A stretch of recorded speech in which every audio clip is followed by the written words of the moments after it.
Mormons are really nice people. Totally nice. They are the best cult. Have you ever, under the influence of alcohol, questioned the teachings of the Mormon Church?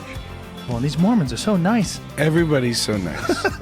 Everybody's so nice in Utah. They're all Mormon, right? Yeah. So they're not drinking, and they're like not cussing. They're like, Slovis, you stink.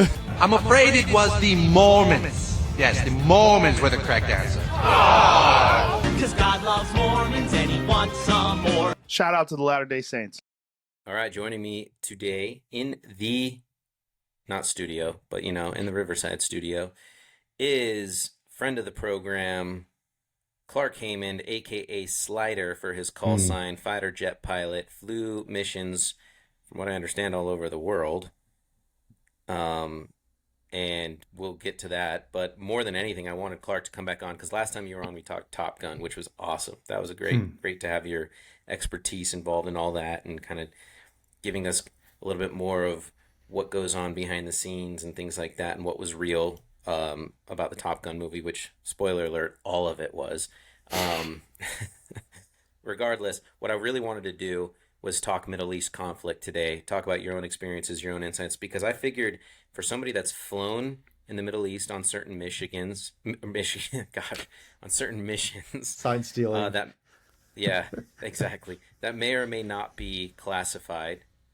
And somebody that's active on Twitter looking over the Middle East conflict, I figure you and I could solve it probably right now with this podcast. So let's just go ahead and do that. Clark, how you been, thanks. Dude? Yeah, good. Thanks for having me back. Good seeing you the other week. Harper and I went to Texas Tech game and saw BYU crush Texas Tech. That was surprising. Were you surprised? That was surprising. I was very surprised. It's good to see. Texas was not surprising.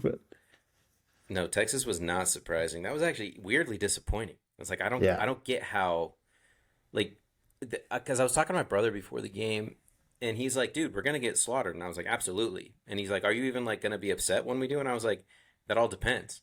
I was like, "That all depends," because if we lose in a fashion that's still frustrating, that's still possible to see that, where we had opportunities that we squandered, and I kind of felt like that was the case.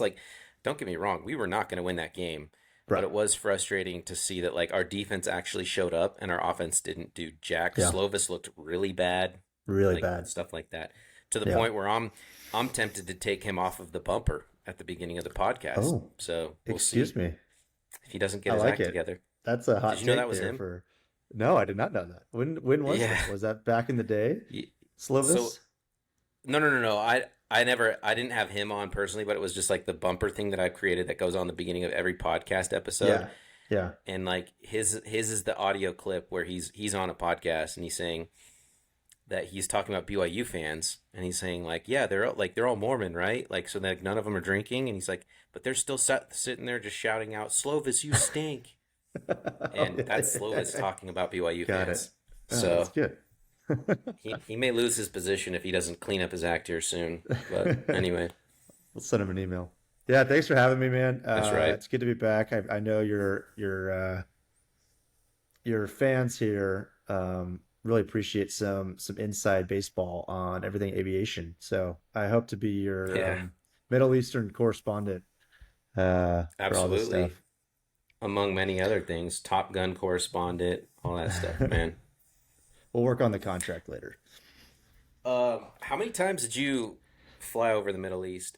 Which, if I'm not mistaken, you're going to bring some interactivity to this. You're going to share some screens and show us some things that you've done, which would be cool. Do that whenever. Yeah. Okay. Yeah. So, big picture, just for everyone who doesn't know, I was in the Air Force from 2011. I just separated active duty this year. So during that entire time, flying through pilot training and then flying the F-15E Strike Eagle. And the F-15 is pretty cool. Its main job is to fight its way to a target, drop bombs, and then fight its way home. It's kind of what it was designed for. And I deployed to the Middle East one time during the ISIS time.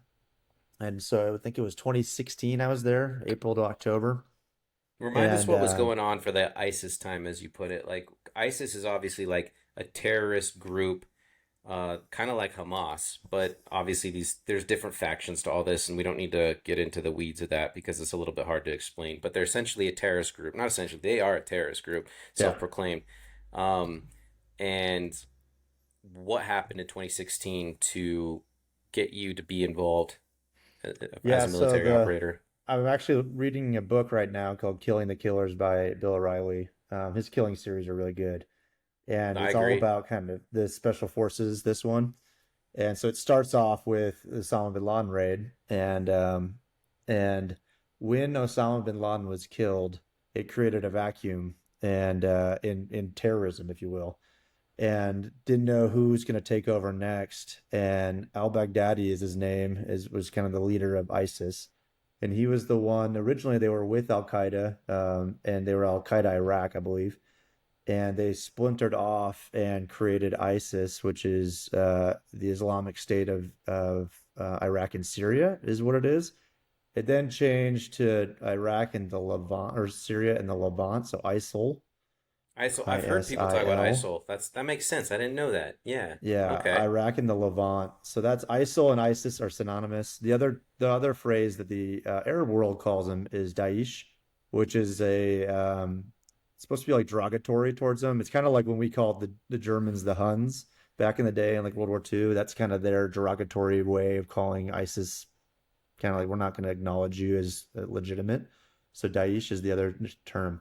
Anyway, long story short, they basically ran over Iraq and Syria and just like took over lots and lots and lots of land. And they took advantage of Syria that was already in a civil war, and then Iraq, which we kind of stepped away from, and there wasn't a strong presence there. And they just took over basically eastern Syria and western Iraq, and just that big swath of land. And so that was early 20, I'd say 15, 16. There was a quote by President Obama that said that ISIS is a JV squad. And he's like, if you put Lakers jerseys on, a high school team, it doesn't make them Lakers, and kind of putting them down. But in reality, they ended up taking over so much land that we had to get involved. And so by the time I showed up, there were already one entire 6 month squadron of F-15s plus other F-16s, A-10s, B-1s. There was a ton of aircraft flying overhead. I'd say any What's a given 6 month moment. squadron? So like we would deploy in 6 month time frames. And so when my group went out, we started in April and went to October. And come October, another squadron was showing up, and we call it, they rip us out. So we left, and then they continue. So to have kind And where of do you go when you go for the 6 months there? Where do you go when you're not there for 6 months? um, when you're not there, so I was based out of England, so we went home. Okay. So we would go back to our home in England. So And you'd then only be during this, deployed for about 6 months. yeah, Okay, I yep. thought maybe there was like a closer base that you'd like kind of hang out at just to be closer or whatever. But anyway, sorry. I mean, yeah, we definitely, yeah, there were multiple bases around the Middle East that they would put us. And so it kind of is a little bit of a logistical nightmare, because one group, it might be in um, the UAE, whereas another group might be over in Saudi Arabia or Jordan or Turkey. So you're kind of put all throughout the area. Where we were based out of was Can the you say where you UAE. were?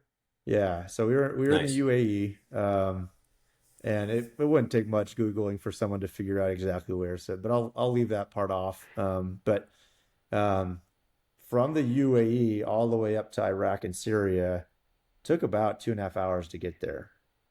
And so we would immediately take off, meet up with a tanker, we would be two jets. We would meet up with a tanker, and then we would fly with the tanker all the way up the Arabian Gulf and then into Iraq. And then if we were working in Syria that day, we would keep flying over Iraq and into Syria. So it's about 2.5 hours up. We'd be on station for about 2 hours to 3 hours, depending on what's going on. And then it was about an hour and a half getting home. And we would refuel 5 times during that we called a sortie. So during that one flight, we'd refuel about 5 times. And we'd be airborne anywhere between I think my low was maybe around 6.5, 7 hours, and then my high was like over 11 hours in the jet the whole time, as a two ship. So what the game plan was, and it worked out really well, is we'd have Air Force aircraft overhead, and then you'd have what's called the Kurds, so the Kurdish people, who were a rejected people of both Iraq, Syria, Turkey. They're considered terrorists to a lot of these nations, probably because some of the stuff that they would do is borderline terrorism. And but they were the ones that fought back and won the land back from ISIS. And so they would push to a city. We would roll in overhead. We would drop bombs on this city, onto the ISIS positions. And once it was kind of clear, then the Kurds would come in on the ground and take over the city and kind of move the line. And it was a literal line. Like, they had big Caterpillar stuff. They had big equipment to kind of move earth and move dirt, around. And you could see it from the air. You'd see these big berms throughout the Syria landscape, as they moved the line forward and took back the land from ISIS. Yeah, so did this for 6 months. I did 60 flights over that area in that 6 months. And So about averaging 60 flights would be how many times a week, I guess. At that point, you're looking at about 10 times a 25-ish month-ish. weeks, 26 weeks. Yeah. Okay. Got about almost, I think it was like close to 700 hours above that time. Now, granted, most of it was flying to and from. Recon but stuff? No, most of gotcha. literally just getting Okay. up there. Yeah, we were just stationed so far away. Whereas the guys that were closer in Jordan or in Turkey, they were there pretty quick. So, but you So think I about gotta it. ask you real Yeah, quick go as ahead. a side note, just as a quick aside, is dogfighting a thing anymore? Like, does that even happen? We trained to it for sure. And Right. what actually during that time, a U.S. F-18, so Navy F-18, shot down a Syrian, I think it was a MiG-21, I want to say. And that was the first air-to-air kill of like piloted aircraft to a piloted aircraft since, I don't know, Kosovo. Maybe there was something in Libya. Like, it's been a while. And Yeah. I've seen the That happened video. while It you were really there. what I think so. It was around that time. I don't really quite remember. We've shot down since drones, like Iranian drones and stuff. That's all in the news. But What'd you say about it the video, though? You've seen it? yeah, I saw the video, and like it wasn't like what you would think of. Like, the dude just wasn't responding, and I mean, I don't really remember all the circumstances, but they were threatening U.S. forces and U.S. things, and they got the green light and shot him down. So, the rules of engagement to shoot someone down like that it's pretty tight, because that's a big deal. And when I was there, the Russians showed up in Syria, and they've been there since. And since they showed up, like, I've seen Russian aircraft airborne now and been somewhat close to them, but we were as friendly as you can get. Nobody really wants to start a war with Russia, so you don't shoot each other. But they would lock into us, and we'd lock into them, and that kind of stuff. But you don't want to escalate things, and it just takes one idiot Mm-hmm. to do When you say something like lock that. in, what does that mean exactly? So our radar has air-to-air capability, and so we can put our radar onto another aircraft, and then that aircraft will have kind of sensing on it that will detect if there's radar energy put on it, and it will give you tones in your helmet, and some stuff on the screen to tell you, hey, somebody's locked onto you. So that's, going back to Top Gun, that's the kind of stuff you hear sometimes of like, oh, Mm-hmm. they're shooting at me and that kind of stuff, and you might hear a beep in the headset, and that would be what they're hearing. So that's all Dude, real, I feel like we could talk about this for a while. Like, just going down this route, like this, and like you're I'm sure in the mindset of like, well, this isn't very glamorous, like it's just what I did. But like I'm pretty sure the layperson such as myself hears this and like, this is actually fascinating. This is kind of crazy. Dude, But I get anyway, it, and you know it is, and I have to have pinch me moments sometimes when I was flying a lot, because like anything, it becomes a job, but in reality, it's a really cool job. So like it's something that where we, as you know, as fighter pilots, are really good at compartmentalizing and focusing on to get things done, but at the same time, you got to step back and like realize it's pretty cool and it's an honor to do what we do. So yeah, it's fun. what was a pinch me moment that you can think of off the top of your head? Yeah, this the my go-to story for that is I was in England, young guy, and it's not a cool story as in like I did something cool, but it was a good lesson learned from me as a young guy. So like we took off. You know, you have to wake up early. You get there like 3 hours ahead of taking off. Like it's a lot of work to even just get to the jet, and then you finally take off, and it was weather, and we couldn't do anything we wanted to do, and it just like felt boring, and we just it was terrible, right? And then we land, still in the weather, it's raining, it's miserable, it's England, and the little 18-year-old crew chief guy throws up the ladder and climbs up, and he's like, "Hey, sir, how's it going?" And he's like taking my bags. I'm like, "Oh man, it's whatever. It sucks. Like it was terrible up there. Like we didn't have any good time or anything." He's like, "Hell of a lot better than down here." As he goes back down his ladder and walks away. And I kind of just sat there and I'm like, "Dang, good point, man." You know, like Yeah. he would give his left arm to go and do what I just did, and then what I do on a given basis. So it was definitely one of those like, all right, man, like you got to be grateful for what you have. So Gotcha. Okay. Well, the last time you were on the pod, I guess the only other time you've been on the podcast, you talked about dropping bombs somewhere over the Middle East. I don't think you could tell where. I can't remember what's classified and what's not. But regardless, let's talk about your experiences in the Middle East with that tension and kind of, I mean, it doesn't need to be firsthand, but it could be things that like you remember kind of hearing or whatever else that might be. And then even things you've read, like, because that will still be enlightening, I'm sure, to me and plenty of other people. yeah, I'll take this in kind of two parts. First, like the deployment. Yeah, it dropped a lot of weapons over on ISIS, and it was a rewarding time because I felt like we were.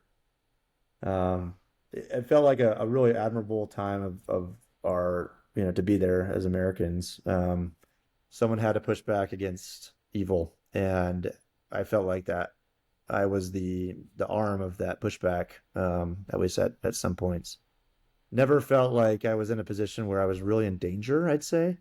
ISIS didn't really have much in capability to kind of shoot us down or reach out and touch us. So it was a safe place to be if, you know, in a war, if you had to be in a war.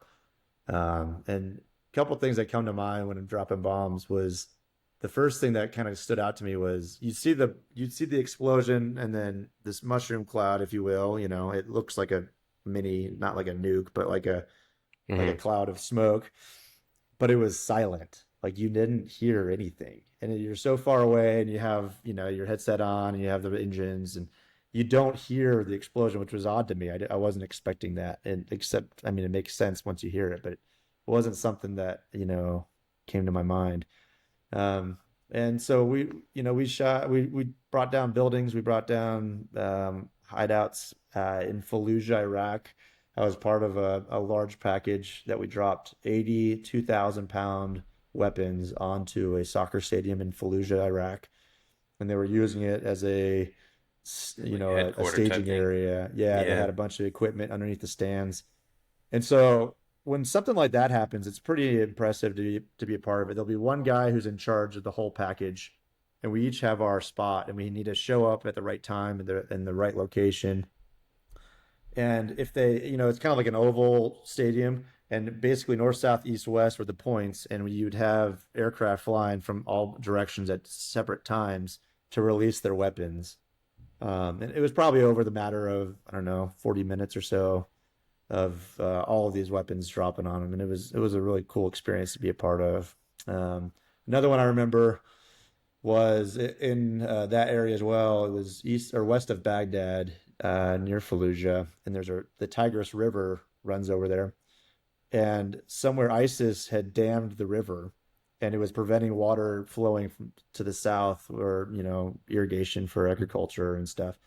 And so they basically said, like, do whatever you guys can to break this dam, and it was just a dirt dam. And so we're like, all right, let's start. Let's think, like, let's go big. And so we put our biggest weapon that we carried at the time was a 2,000-pound weapon. So we put a 2,000-pounder on it. That's And not, it just like, that's not the Moab, is it? no, the Moab is, man, what? I don't know what the Moab is. 15, You ever- 20,000? You ever drop one of those? No, that's a out of the back of a C-130 only type of thing. I've dropped a 5,000-pound weapon, so that was a big girl. Is it like one so of those things where 5,000 is the biggest. once you drop it, you're like all of a sudden you just feel so much lighter Oh flying yeah, out there. absolutely. Like That's immediately crazy. you get some sense of yeah, definitely. You're like, oh man, the gas mileage just went up a ton. A little bit. No, totally. Yeah, our That's last funny, man. ejection was similar to that, where the guy released a weapon and got into a situation based on the imbalance of the aircraft, and it was kind of a dangerous thing, and he ejected over Libya. Oh. But anyway, that's neither here nor All there. right, sorry. Yeah, I sidetracked it. So you're dealing with this Oh, dam. yeah. You're thinking a So 2,000-pound bomb. 2,000-pound, like, yeah, you go big and let's move this thing. So all it did though was just move the dam. It kind of like it broke it on one part, but just created a crater on the other side. Like redammed And it. yeah, it just kind of moved it. And And so ISIS is sitting there, they're like, oh, thanks. yeah, like we wanted a bigger thing. Yeah, that's actually better.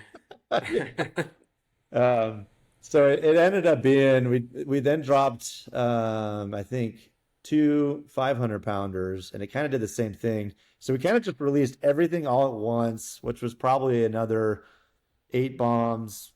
And they're all GPS guided, so you can like pinpoint exactly where Yeah. you want them.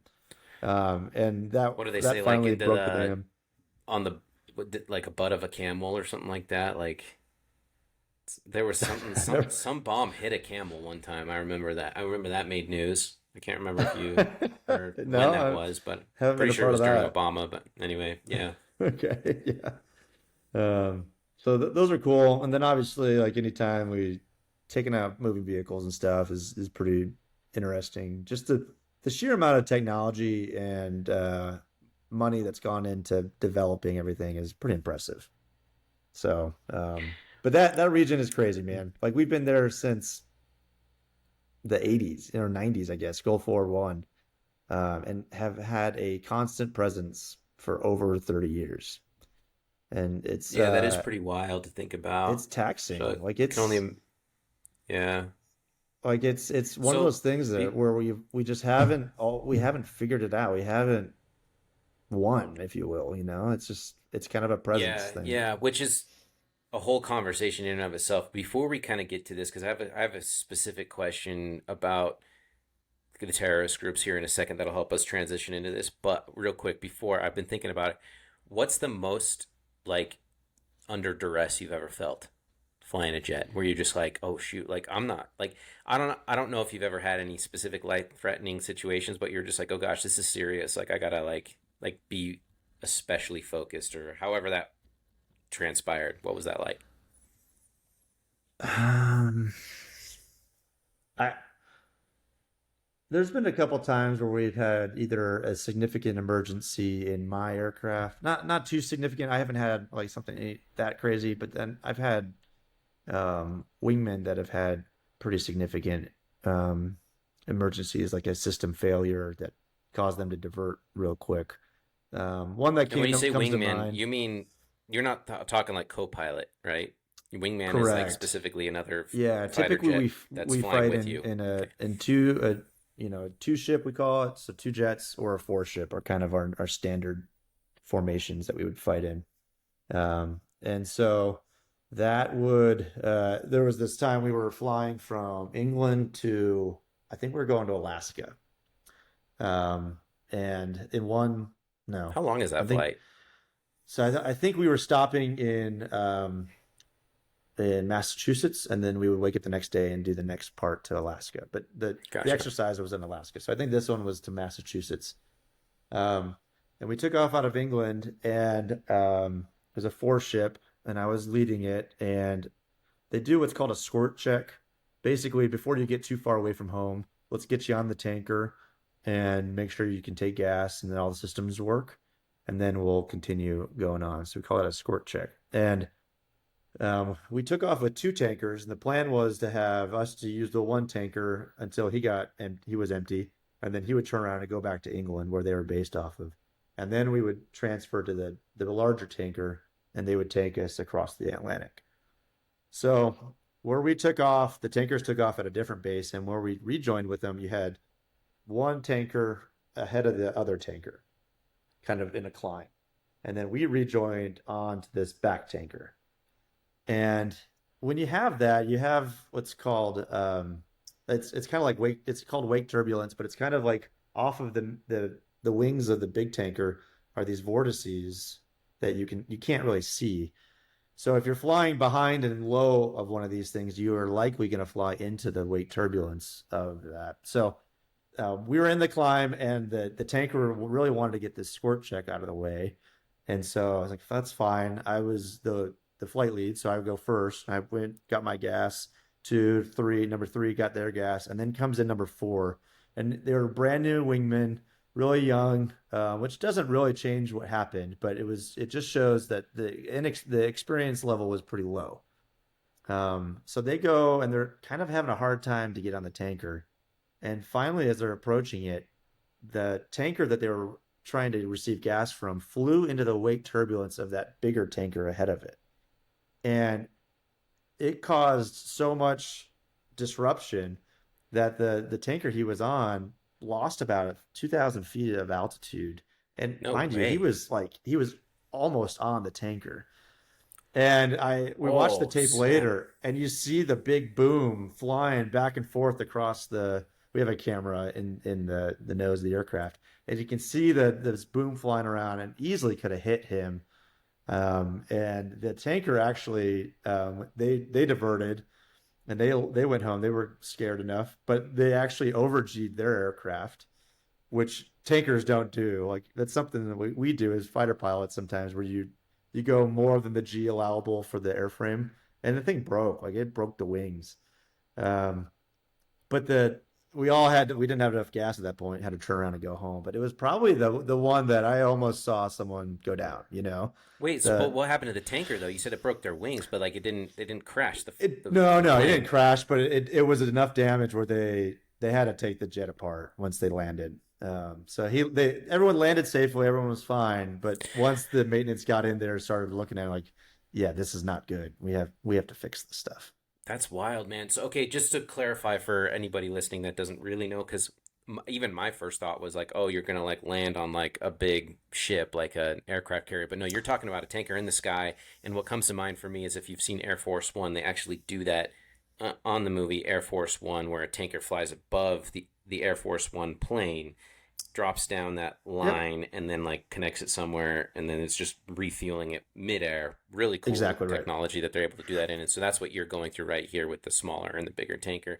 But that sounds like it was an issue with the small tanker. Like it was the small tank. It was his fault, really. Yeah. They really shouldn't have been doing what they were doing, and maybe we should have caught it. And but at the end of the day, everyone survived. It was okay. It just was definitely one of those like, holy crap, that was close. That's pretty wild. That's pretty wild. Okay. All right. So, and then also I had another question too. It's weird to think about like these fighter jets like as commuter planes. So how long would a flight from England to Massachusetts normally take you? So you can go fast, or you can be fuel efficient and go far. You can't do both. This is kind of the way you have to think about it. So if you want to go really fast, you're not going to get very far because you're going to use up all your gas and you're going to be done. So you typically slow down, and you're in the 300 knots, type regime, where your airliner's flying around at like 280, 290. So you're so flying it's not around that big of a difference. No, you're flying around about airline speeds. Yeah. Because it's the most fuel efficient way to get there. dude, how bored do you get? Do you have to Oh, get it's like, super boring. do you get cart service on your fighter jet, dude? Do you have, No, dude, you're do strapped you, down. you get, Yeah. suck back a Coke Zero or some You have peanuts or to like, you got to pee into do a you have in-flight bag is what you have to entertainment? do. No in-flight Yeah. entertainment, dude? Yeah, we definitely would bring, we'd bring our own music and I flew around with the Kindle sometimes and would Oh, read, that's but cool. That's nice that's that you really get about that at it. least. Yeah, like you can't, there's really, yeah, there's that's it. And you're talking All with your right, bro, but last question, and I'm glad I'm thinking about this before we get into kind of the dynamics, political dynamics of things that we know of, right? That we can even address. You ever see an alien, dude? And any no, ships or anything? Because that's coming out big time these days. All these it jet is. pilots are like, yeah, I've seen this, I've seen that. You've never seen anything like that. Never seen anything like that in my life. The craziest thing I saw was like Starlink via night vision goggles, which was pretty sweet. But no, never saw. How different does that look when you can just see Starlink in the sky? Pretty amazing. I mean, Really? NVGs, the night vision goggles are pretty amazing, and like so, looking at it like Aurora Borealis and that kind of stuff, you can see so much with NVGs because it just takes any minuscule amount of light and really enhances it, and so you can see a lot more stars. That's awesome, actually. That's really cool. Well, dang, too bad you didn't see any aliens. That would this podcast would No, have taken yeah, a no. wild turn. All And right, if I dude. did, I So probably wouldn't be able to tell you. So here we are. yeah, that's fair. Except a bunch of guys are coming forward now saying that they see him all the time. But like Yeah. anyway, all right. So we talked about ISIS and we talked about kind of the offshoot of ISIS from Al Qaeda. That was that Al Baghdadi guy.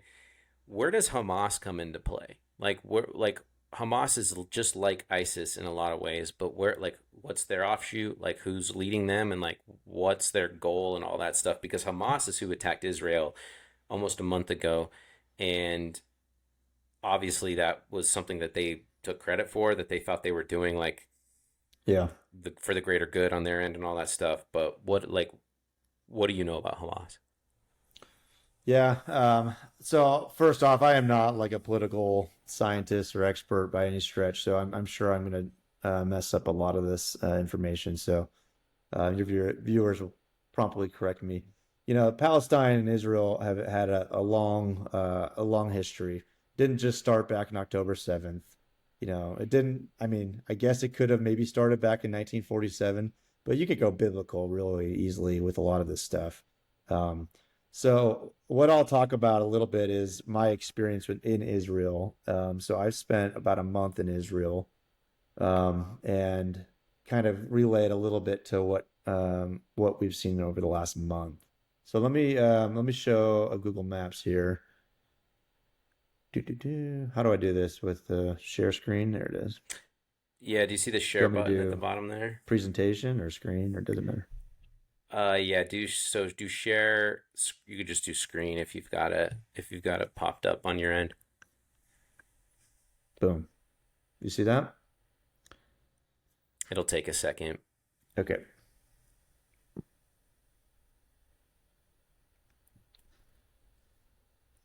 Let me know when you got it. Sometimes it takes a bit. All right, do you see it on your end? Yeah. Well, I see. Oh, I see it. It's still loading it. Yeah. Are we in pause right Um, now? There we go. No, Okay. we're good. We got this. All right.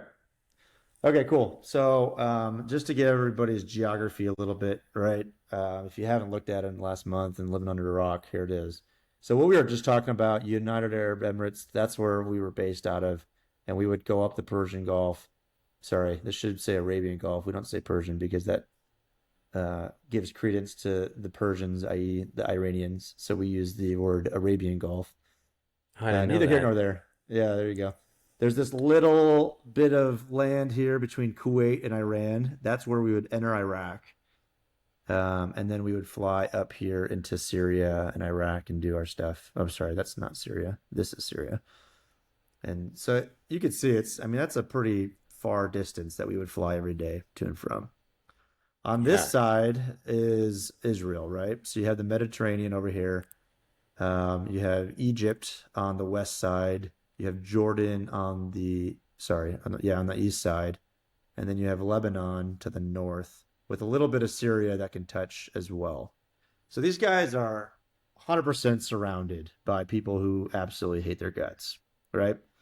Part of this is where we're currently sitting. You can kind of see Google throwing down the line. This dashed line is what's called the border for the West Bank, or if you'd like to prefer to use Judea is the actual term of the area. West Bank kind of brings it more towards, hey, let's normalize it a little bit, but it's no kidding part of Israel, so it was Judea. And it's the West Bank of the River Jordan that you can see here that goes into the Dead Sea. So this is a heavily Palestinian populated area. And the other one is this little sliver called the Gaza Strip, and that's kind of what everyone's talking about recently. So the Gaza Strip, I think, is about 20 miles long, about 4 miles wide, and they have, I believe, is it 4 million people here? Like, it is a densely populated area. And this area is 100% Palestinian run now as of, I think, 2005. Israel pulled completely out of it and allowed them to just run their own show. This is 2 a million physical... Strip, just so you know. Thank you, 2 million. That sounds right. This is a physical border. I think it's a fence line type thing that goes around at least these three sides. And there is also a border with Egypt. And you can see, like, it's kind of pushed against the ocean, and they don't really have much place to go. And they are surrounded also by people who really don't like them, i.e. the Israelis. On the west side, you'd think, oh, Egypt's probably really friendly. Palestinians are not people who are really liked by anyone. They're kind of outcasts from all of these countries. They don't really I've actually heard Egyptians hate Palestine like even They do. worse in some ways. Yeah. Everyone does. Like, the question that I've been kind of thinking to myself over the last month is, like, if we care so much about, what can't we find a different place that would take these people in? And the answer comes up, I think, that nobody really wants to kind of talk about is nobody wants these people, but we'll use them as a political advantage to put pressure on the people we actually really hate of Israel. And that's kind of that's the idea that kind of I've heard. So we brought our squadron to Israel for a month back in 2017, I want to say. And if you think about it, we flew from England, and we flew down over France, all the way over and into Israel through the Mediterranean. So when we met up with Israelis, they have Strike Eagles that they fly as well, and they met up with us over the Mediterranean, and then they flew with us over Jerusalem, over what's called the Masada, which I'll show in a second, and then we flew down into the Dead Sea, and then all the way down to this airport, which I won't bring into the Google Maps. You guys will find it, I'm sure. But there's a base down here that they consider to be secret, but you can find it easily. Where we did stay there is in the city of Eilat, which is an awesome little like vacation spot. And look how close the border to Egypt and Jordan are. Like, it is, where is the Jordan here? There it is. Like, you can go out your hotel room and easily see Jordan and Israel. Oh, no, I'm sorry. That's the Jordanian border. So it was pretty cool to see how all three of these nations kind of come together. This is it's the Red Sea, I believe, I thought, right? Gulf of Aqaba. I'm pretty sure this is the Red Sea. Or is this the Red Sea? People will fix me. Anyway, so every day we would drive up this road right here that borders Egypt, and you would see, no kidding, like machine gun nests pointing into Israel on these mountaintops along this. And this is from Egypt pointing into Israel, Israel Egypt pointing into Israel. Egypt. Like it was kind of like, and Egypt and Israel have had a long history of wars amongst themselves. And then we would go up here, we'd go to our base, and we would fly. And same thing, I knew an Egyptian at Texas Tech, by the way, and I really? freaking loved that guy. Yeah, I forgot his name, but he was awesome, man. I really liked that guy. Anyway, sorry. Nice. No, you're good. So we would fly up the Egyptian border and we would fly over the Gaza Strip every day. And we would kind of push into the water and then we would fight over here. And when I say fight, we would train with the Israelis, all sorts of stuff. The things that really took kind of that come to mind about them is we would typically, when we would do what's a fight called defensive counter air, and pretend like there's a base, a military base we want to protect, and there's bad guys flying in jets and bombers, and we would try to shoot down the bad guys before they get to the base that we're trying to protect. So we're defending, so defensive counter air against bad guys. So typically we would set up these scenarios where we would have like a point that like a base, and then it would be like a 150 mile by 30 mile wide. We call it a lane, almost like a large football field, and that's where we would do all of our fighting. And you do that in Nellis or in Vegas or in Utah or whatever. So we wanted to do a defensive counter air scenario with the Israelis, and so they set it up. And what they did, instead of having 100-mile, room to work with, they drew a line right here from the Gaza point of the Gaza Strip into the Dead Sea, and they said, okay, all the good guys are going to be down here in this wedge right here, and all the bad guys are going to start over the water and push into here. And by the way, if you cross this line, you get shot down by fake surface-to-air missiles. And we're like, whoa, like, we can't do this, guys. Like, that's not enough room. We have all these tactics. Like, we need more airspace. And they're like, this is our reality. Like, this is literally what we have to deal with every day. We can't cross into this border. We can't cross into this border. Like, you guys figure it out. And it was an eye-opener of like, holy crap. Like, they literally live in this wedge every day of their lives, and are constantly being pestered from internal threats, i.e. the Palestinians or Hamas in this instance. You have the Hezbollah from the Lebanon pushing them on this side. You have the Syrians pushing them on this side. Then you have all of the Iranian influence that fund all of these groups and give them money, give them tools, give them weapons in order to keep pushing and pushing and pushing. I saw the Houthi rebels, which are fighting this war in Yemen, south of Saudi Arabia. They have declared war on the Israelis. It is just such an incredible mess that is going on here from all sides.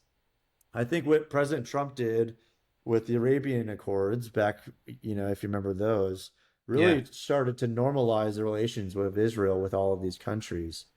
And what it sounds like is that is the catalyst for a lot of this is we can't be normalizing Israel. We got to make sure Hamas was going to get left behind. It sounded like, right? Specifically within Palestine, they were going to be like everyone, because like they got nothing. They got nothing. Absolutely. And if everybody leaves them behind in these pieces, not that they wanted any peace, they didn't want any peace.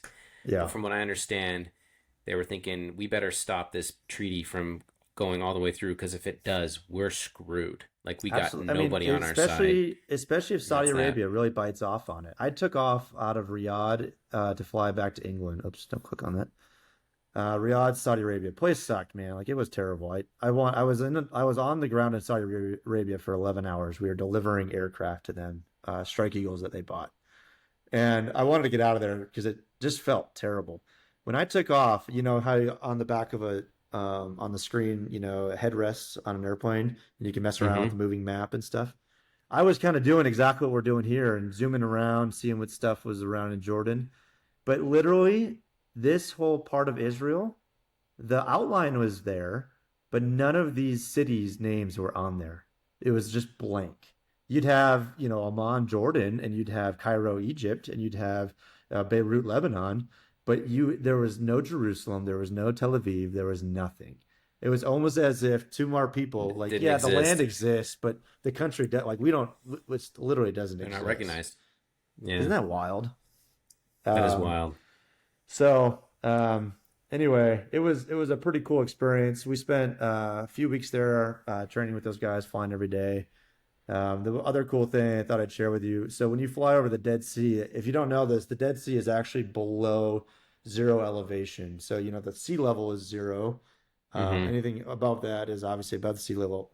The Dead Sea is below sea level. So when you're flying in an airplane, your altimeter is based off of air pressure. That's it. And so as long as you have it dialed correctly, if you were at sea level, you would be at 0 feet on the altimeter. So when you're descending into the Dead Sea and to fly, 500 feet above it, your altimeter, no kidding, says negative 500 feet because it's 500 feet below the surface of the ocean. So that was trippy. It was kind of cool. That is kind of low fly during this area, but man, these guys are scrappy. They're really good pilots. They have a lot of our good equipment and everything, and so we find ourselves in a really interesting situation here, to be in my opinion, a hot war, proxy war with Russia via Ukraine. We're in a hot proxy war with Iran right now via Israel. We're in a Cold War with China. Our borders are not secure. It is. I think there's. One other thing that what was it that I was thinking of? Oh, and Korea still isn't safe. Yeah, so I think kind of what I was getting at with this is a precarious situation for our nation, and I fear for my brothers and sisters that are still out there doing the fight, because it's going to be an interesting next year to 10 years to 100 years. I don't know. And where we go from here. Are we ready to be able to do all this? I don't know. I really don't know, but yeah, we'll do our best. It's pretty wild, man. Like, and to me, I remember, I don't know if you've heard this, but like, it's like the last days doctrine is that like the whole world, like all the nations will war against Israel, right? I think I can't remember where that is, but it's somewhere in the scriptures.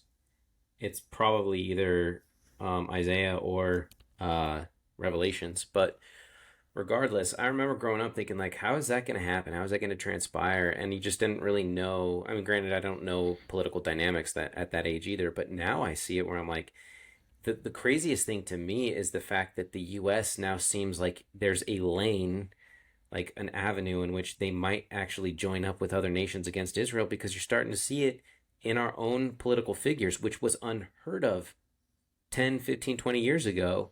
We never spoke badly about Israel, and now we're starting to see it pop up here and there. And you're actually having this ongoing debate now of like, who's at fault for all the turmoil that's going on in the Middle East. Is it Israel or is it everybody else? And more specifically, you see it in college campuses. Like, these are supposed to be like the thought leaders, the trendsetters, and what we're supposed to talk about. And you're having this type of ideology being thrown around there that Israel's at fault. And you're like, this is crazy. I mean, I understand that there's an argument on, I guess, their side. I don't really adhere to that, because I think the bottom line is the fact that there's, Palestinians and there's Muslims living in Israel, and there is no Israeli or Jews living in any other Arab state, kind of tells you everything you need to know about the conflicts there, and kind of like, maybe who's at fault at least most for perpetrating evil. Just my opinion. But anyway, all this to say, I can't believe that we're now seeing that this all kind of makes sense. This last days, like revelation and this doctrine, that you're just like, this is starting to unfold right before our very eyes. It very well could be. It could be the time, or maybe not. But it is definitely, like you said, the first time, like whatever the Gog Magog stuff and all those words.